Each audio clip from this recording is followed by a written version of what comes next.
cover. To our analyst briefing, this time looking at our third quarter results. I'm Wayne Todd, Vice President of Marketing, Public and Corporate Affairs. And let me just introduce, going down from my left, beside me is Hugh Reid, our President of Scotia Insurance. Bruce Bowen, our outgoing President and CEO, moving on as Senior Vice President for the Caribbean International Banking. Jackie Sharp, our incoming President and CEO of Scotia Group. Wayne Powell, our Executive Vice President of Retail Banking. And Lysant Mitchell, our Senior Vice President and CEO of Scotia Investments. So on behalf of all of us, welcome to Scotiabank, especially since we would normally have hosted this at 10 o'clock and had to shift the timing, so we definitely appreciate you coming out at a time I know when can be very busy and hectic for the media, so thank you very much. The format for this afternoon will be similar to previous briefings. We're going to start with Bruce, who will give an introduction and welcome and opening remarks. From there, we'll hand over to Jackie, who will present the group financials. Wayne will then move into the bank financials, followed by Lysant, who will present on Scotia Investments, and Hugh, who will present on Scotia Insurance. We'll wrap up with our strategic focus going forward, and of course end with questions and answers. So without further ado, Bruce. All right, thank you, and again, afternoon, everyone. My job this time is a little easier than some other times, really just to introduce things. It is always nice as a leader to go out on good results, and certainly the team has, one of the things we've done over the last couple of years is certainly refined and stuck with a strategy that's very focused on our customers, building out the customer experience, and trying to have sustainable revenue growth by expanding our customer base, doing more business across the group with people, operating efficiently, but most importantly, focusing on people and leadership, and the strong team that we have has enabled us to really perform amazingly well in a very difficult environment by sticking to fundamental banking principles, not deviating from what has built the legacy of Scotiabank over many, many years. So I leave feeling very pleased with where the organization is, and in particular the strong team that are leading it. So with that, I will then turn it over to Jackie to run through with you the group financials. Thank you, Bruce. The microphones. Everything We need down. to go all the way down. No, it's okay. Has a mic already. Oh, Really okay. uncomfortable for her to. Oh, you have a mic on. Yeah, you have one mic already. Yes. Is it on? Can you? Yeah. It's registering? Okay. Thank you, and let me just add my welcome as well. I'm going to start by just giving you a quick overview of the Q3 results for the group, and then I'll hand over to Hugh, Lysant, and Wayne to talk a little bit about the individual business lines. Still need more? Yes? Okay, so if you turn your attention to the slides, we're happy to report that we reported a net income of $8.708 billion for the 9 months ended July 2013, compared to $7.953 billion last year, and that's an increase of 9.49%. That translated into an earnings per share of $2.70, up from $2.45. So good news for our shareholders. Our productivity ratio went up slightly to 55.47%, due to mainly to increase in operating expenses, and I'll talk a little bit more about that later. And our dividend per share also went up this year to $1.20, up from $1.11. So we're continuing to ensure that we provide a consistent stream of dividends to our shareholders. Okay. Turning to the breakdown of our revenues, and here we're showing the net interest income component and the larger portion of our income, and also the non-interest revenues. So our net interest income after loan loss provisions increased by 128 million over Q3 last year, and is up $444 million over last quarter. And that's really just a function of very, very careful management of interest spreads, and as well we had an increase in our loan volumes, and that helped to counteract the impact of the reduced asset yields as a result of the NDX, which took place in February this year. In addition, our loan loss provisions declined by about 192 million quarter over quarter, and that's because we had higher recoveries during Q3, as well as just generally lower loan loss provisions that we had to book for the quarter. Turning to our non-interest revenues, for the year to date, we recorded $3.1 billion, up by 843 million from last year, and up 125 million from last quarter.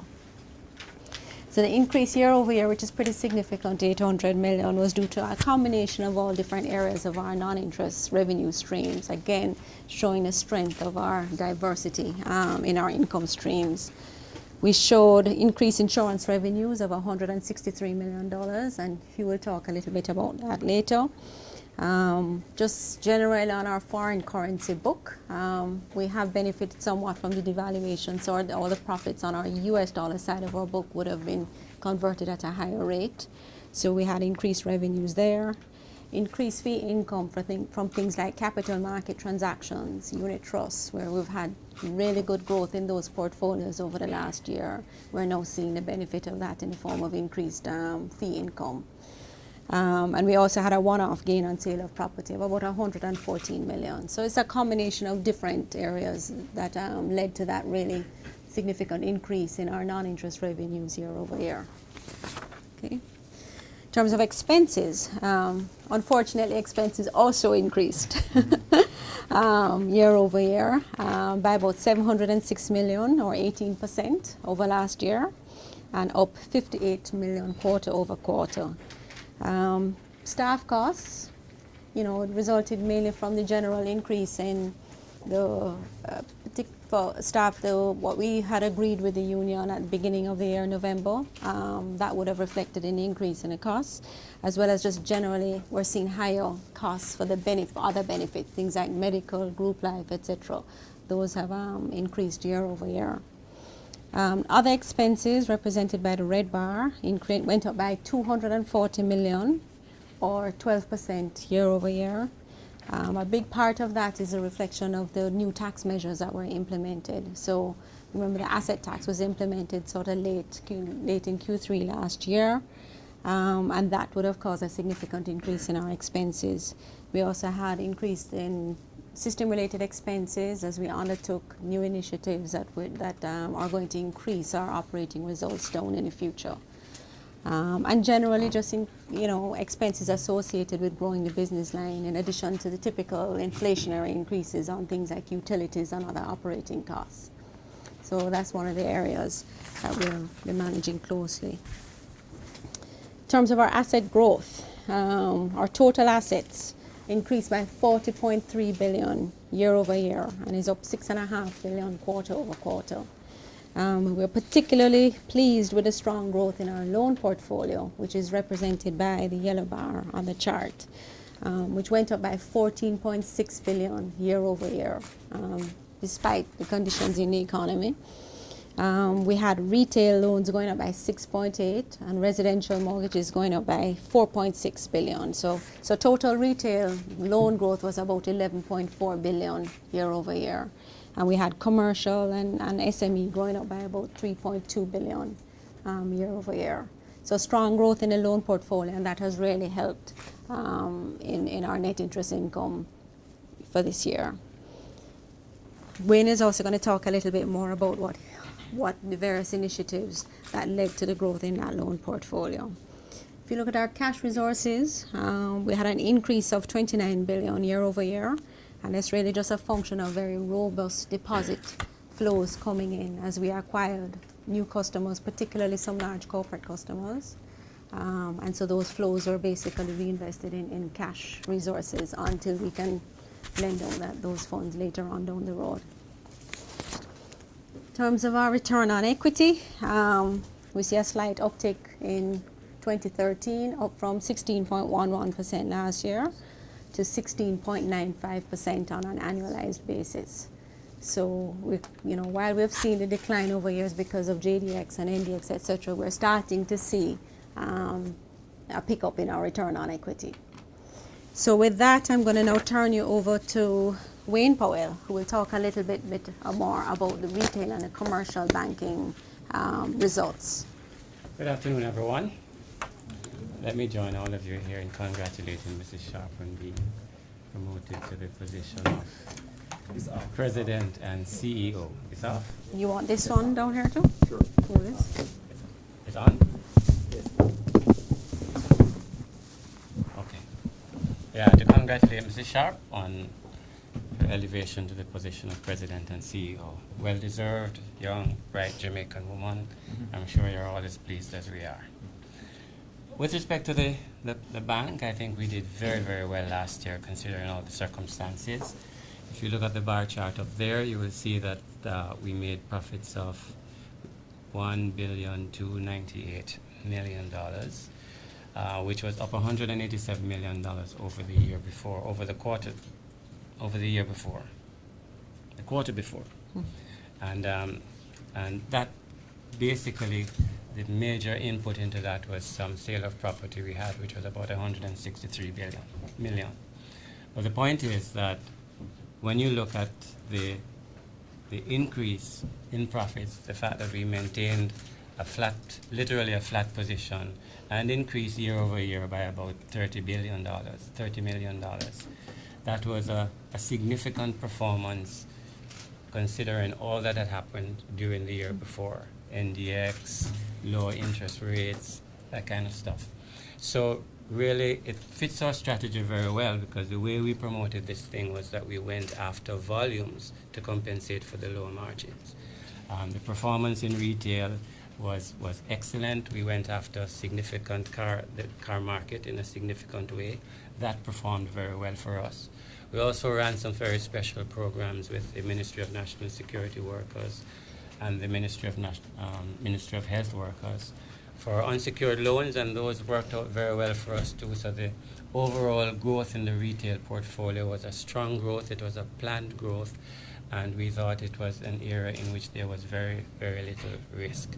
We also did very well in the mortgage portfolio, which I will show you a little later on. So the strategy basically was that we were going to go after volumes to compensate for the lower margins, and I think that we have achieved that. But what I'd like to show you is that when you look at the kind of, if you're going to compare that with market share, I'd like you to remember that when we're going after volumes, we're also going after good quality loans, because we have to keep up our reputation that you're safe with us, and you all know that you're safe with us based on the kind of performance that we have put out there. So when we went after volumes, we didn't go after volumes that is for the sake of profits or for lower profits. We went after volumes to make sure that we maintain our profit levels, and that we did. And therefore, we can demonstrate that to you in terms of looking at some of the market share data that we have up there. If you look at the total loans, which is demonstrated by the dotted line, you will see that total loans year over year fell 165 basis points. But quarter over quarter, it only went down 41 basis points. When you look at the government services line, then you will see that the government services line contributes a significant amount for that, because that went down by 584 basis points. But also that 584 basis points was also higher than the total market share that we had in 2011. So there are fluctuations in that period which represents normal fluctuations. When you look also at the private sector line on there, and they were only down 20 basis points. And in the retail, we were down 19 basis points. But by the time we add the mortgages back to that, we were up 14 basis points. So you can see that although we maintained market share steadily and we lost a little in some areas, but the fact is that what we were going after was good growth, and I think that we have achieved that based on the performance that we have achieved. On the deposit side, the same kind of trend appears, where quarter over quarter we were down 112 basis points to 39.41. But year over year in deposits we were up 350 basis points.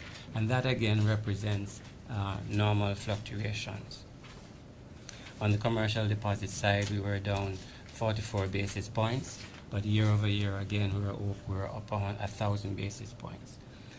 And on the retail side, quarter over quarter, we're down 2 basis points, but on the year-over-year side, we're up 9 basis points, which indicates that our customers are still putting their deposits with us because they feel that they are safe with us and they're comfortable with what we have to offer. It's an indication that not only our retail people, but our commercial people and our small business people really like and trust the way that we do business. The public sector changes was up about very nominally, but in the end it was basically because of the timing of tax payments why you see those fluctuations. On the next chart we see is the residential mortgage represented by the Building Society, and this is where we're really very proud. This is really a success. You know, the slogan for the Building Society is the fast way home. And we have adopted a strategy that we can do mortgages faster than anybody else in the system. And because of that, we have had tremendous success. You can see from the chart there that between June 2011, when the market share was 10.41%, to March 2013, we were up to 16.6%, which is an increase of 619 basis points. And when you compare that with, say, for example, Jamaica National, which was up only 91 basis points over the period, Victoria Mutual, who was down 639 basis points over the period, and First Caribbean, who were also down 72 basis points during the period, you can see that our Building Society in terms of mortgages have done very well. And this is also against the background that during that period, RBC and NCB both entered the market in a very aggressive way with advertising low interest rates, although they are on building societies, but they enter the mortgage market. And the real performance of this company stands out based on the market share that you see that we have achieved. So we continue to go after mortgages because we believe that that is a very strong base on which to build our retail portfolio and to maintain sustainable revenue growth. And we believe that the retail of the bank, or the bank, is in very good shape based on the performance that you see there. Thank you.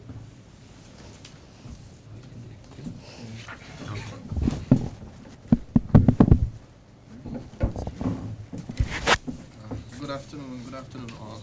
Scotia Investments, the wealth division of the group, we did very, very well in the third quarter. We generated revenues, net profits rather, of about $563 million for the quarter, which is $191 million greater than the previous quarter. And in fact, it is really the highest levels of net profit that we have achieved in a couple of years as well. The main factors contributing to this is increased revenues from our fee and commission business, as well as our securities trading business. The focus is non-interest revenue. Net interest income remained relatively flat, and in fact was a bit down over the previous year. And we are all aware of the impact of the NDX and the impact it had on interest rates. So as a result of that, our strategy was to be far more aggressive in building our non-interest revenue line. A main focus for us is our off-balance sheet strategy. As you see from the chart there, the ratio of the assets that we manage on versus off-balance sheet continues to move in the right direction, the strategic direction that we have charted several years now. Total funds under management stood at $141 billion. Over the last 9 months, funds under management from our off-balance sheet grew in excess of $6 billion. and the growth continues to be fueled by good revenues and good net inflows from our managed fund business, our unit trust business, our Caribbean income fund business, our pension management business. And what was most notable is our relatively newly launched money market fund that was launched just under 2 years ago at the end of last year. The size of that fund stood at $1.4 billion. At the end of the third quarter 2013, we're at least $4.4 billion, over threefold, showing very, very good growth in that area. Our business is complemented by our capital markets initiative, which we launched about 2.5 years ago. And we have seen great success in that area, and we can comfortably say that we have dominated the market, and we are somewhere in the region of about 40% market share with a number of the transactions that we have done during the course of the year, following on a strong 2012. As you know, our off-balance sheet strategy has been focused on overall reducing the reliance of our business on net interest income. Several years ago, net interest income accounted for close to about 87% of our total revenues. Last year, and in fact up to the third quarter, non-interest revenue contribution to our bottom line is about 68%. Very good performance there in terms of the focus of our strategic business. From a market share perspective, our unit trust business, at this point, we control somewhere in the region of about 42% market share. Of the 4 unit trust managers, we are pretty solid at about 42%, and we have seen good growth in that business. Year over year, about 5.2% growth year over year, and all in terms of the different funds that we manage did relatively well. On an overall collective investment scheme though, which not just include the unit trust, the local dollar unit trust business, but it also includes the mutual fund business as well as one of our tremendous success story, which is the Caribbean Income Fund. We dominate the market somewhere in the region of about 48%. Year over year, we have seen a 1.8% growth in overall collective investment scheme market share. And again, it is something that we're extremely proud of that complements all the other business lines within the Scotiabank group. Thank you. Good afternoon. In terms of Scotia Insurance results. One second.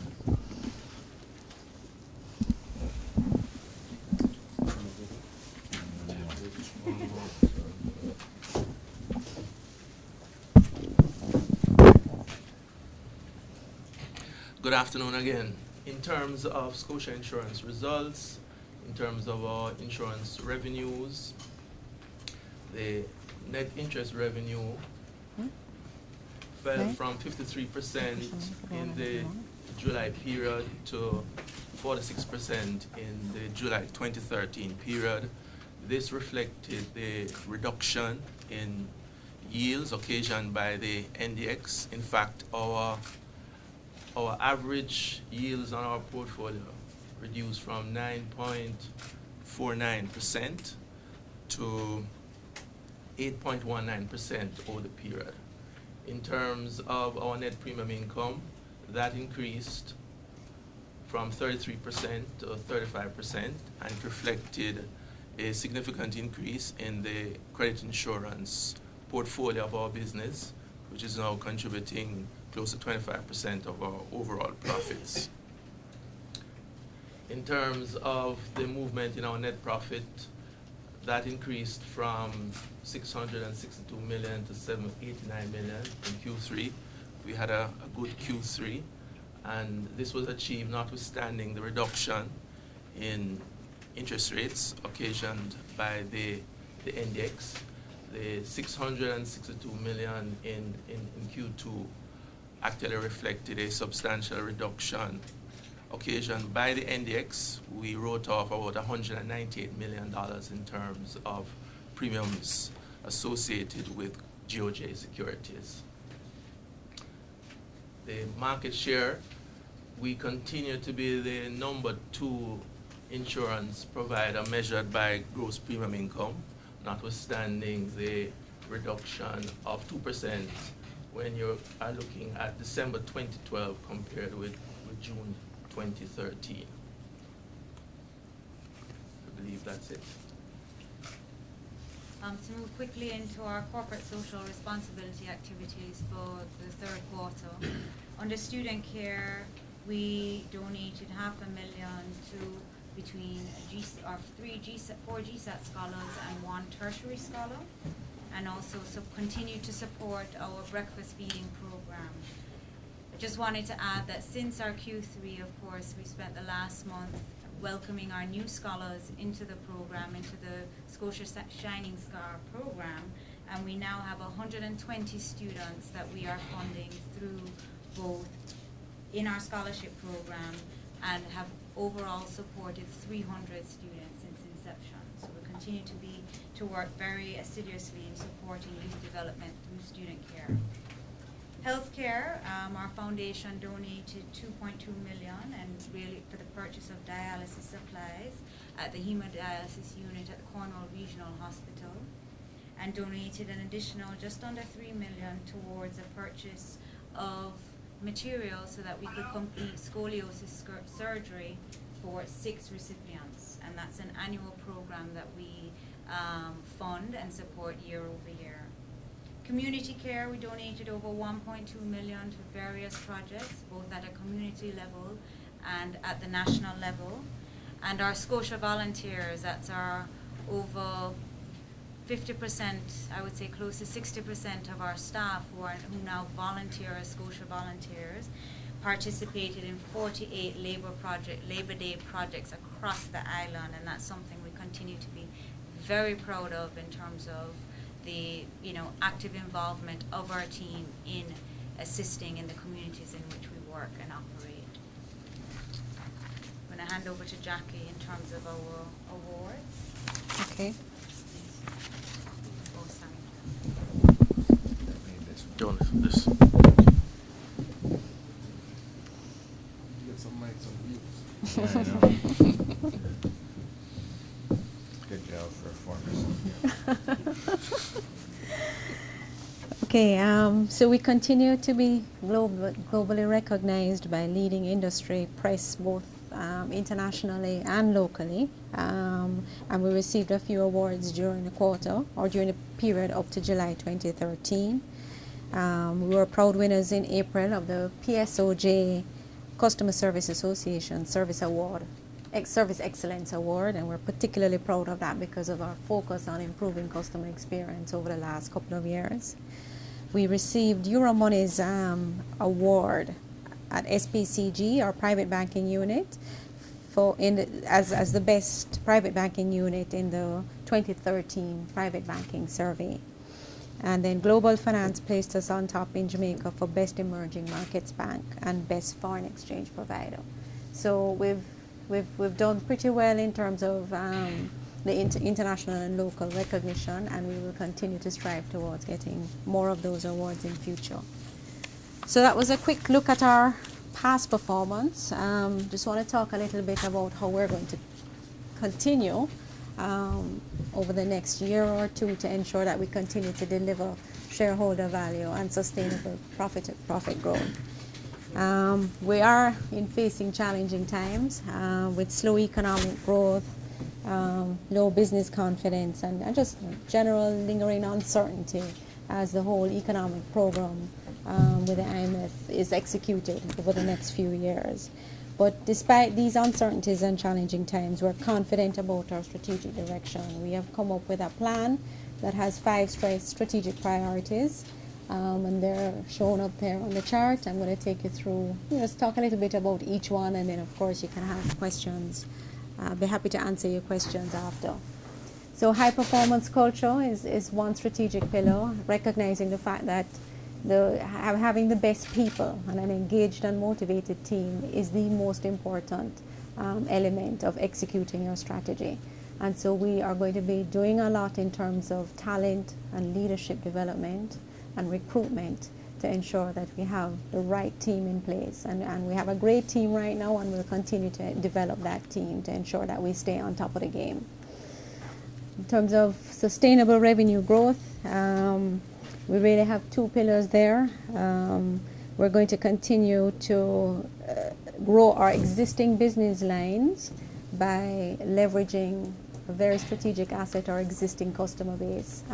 We have a large base of both retail, commercial, and SME clients across the group in the bank, insurance, and investments. So what we want to do now is do a lot more cross-sell of products across those different customer bases and try and manage the entire financial needs of our customers. And so we'll be doing a lot of work in terms of collaborating across the different business lines and increasing share of wallet generally.